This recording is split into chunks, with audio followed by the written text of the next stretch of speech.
You know, when a war ends, the fighting might stop, but that's when the really hard part kicks off. After World War II, the US came up with two totally different playbooks for rebuilding nations. One was basically about writing checks, the other was about rewriting entire societies. So the big question is, which of these historical blueprints, if any, could actually work for a modern challenge like Iran? Let's get into it. I mean, this is the question that's kept world leaders up at night for, well, forever. It's one thing to win on the battlefield, right? But it's a whole other ballgame to actually rebuild a country. How do you turn a former enemy into an ally? And how do you lay the groundwork for a peace that actually lasts? That's the huge challenge we're unpacking today. Okay, and this slide? This really gets to the heart of the matter. You've got two major figures with two completely different philosophies. On one side, you have George Marshall, who we're calling the banker. His whole strategy was to pump money in and rebuild economies. But on the other side, you have Douglas MacArthur, the architect, who took on the much, much bigger job of redesigning an entire nation from the ground up. All right, so let's start with the banker's approach. After the war, Europe was just devastated, totally on its knees. And there was a very real fear that all that poverty and desperation could make communism look pretty appealing. The American solution to that threat? The Marshall Plan.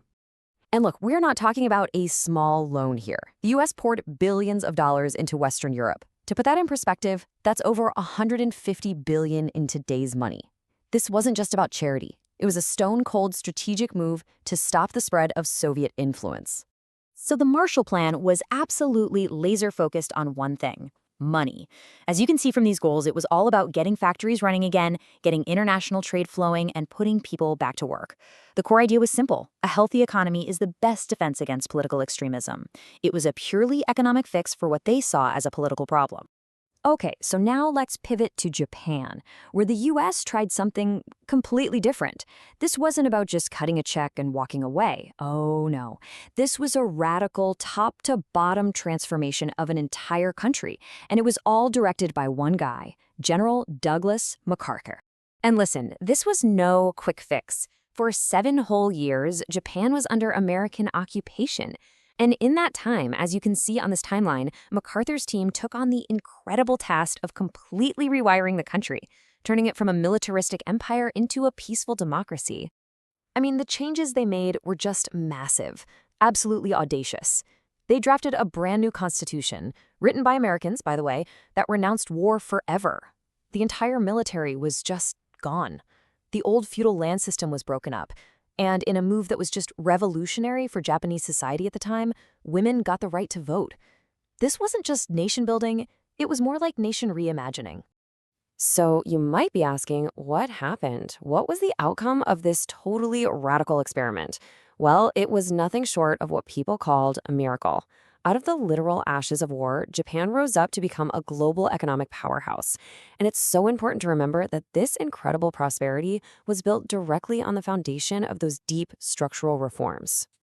Yeah, and the numbers here, they just speak for themselves. Just look at this chart. For decades, Japan had an average annual growth rate of nearly 9%. That wasn't just good, it was unbelievable. Japan was growing almost twice as fast as the United States and the rebuilt countries in Europe. It was a total economic explosion. So what was the secret sauce here? How did Japan pull this off?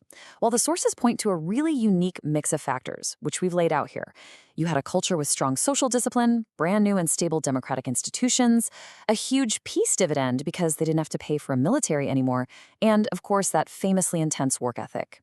It was just the perfect storm of conditions all coming together at once.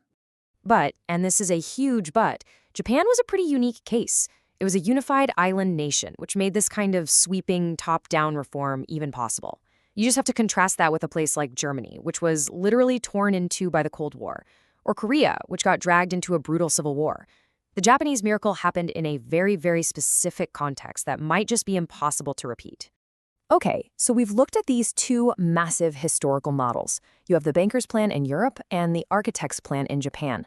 So now let's bring it all back to today and ask a really tough question.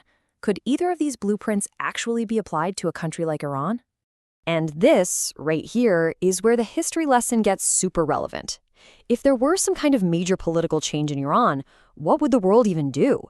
Would you go for the Marshall Plan route, a huge injection of cash to stabilize things and just hope for the best? Or would you try the much more radical, much more risky MacArthur model, a complete teardown and rebuild of Iran's entire political and social system? And frankly, in a country as complex as Iran, what are the odds that either one would even work? You know, if there's one thing to take away from all this, it's this quote right here. It doesn't matter if we're talking about Europe, Japan, or a potential future Iran, winning the war is actually the easy part. The real challenge, the real victory, like the quote says, is building a peace that can actually last. And that means you have to have a crystal clear understanding of the costs, the risks, and the potential rewards before you even start. So we're left with this one final, huge question. Was the Japanese miracle a historical one-off? Just a perfect storm of conditions that we'll never see again? Or does it actually offer a kind of template for transforming a nation? And maybe more importantly, is the world today even willing to take on the incredible challenge and the immense risk of trying to find out?